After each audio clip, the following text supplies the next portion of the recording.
just want to show you guys what I've been up to with Cardano decentralized exchange called BinSwap. The other day I harvested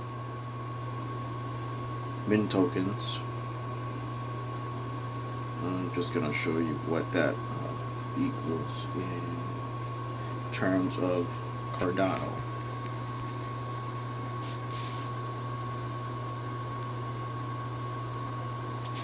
So I harvested 4,839,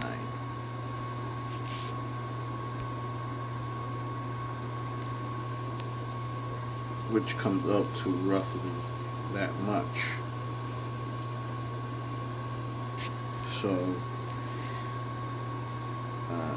it's a little something for let's say a couple of months.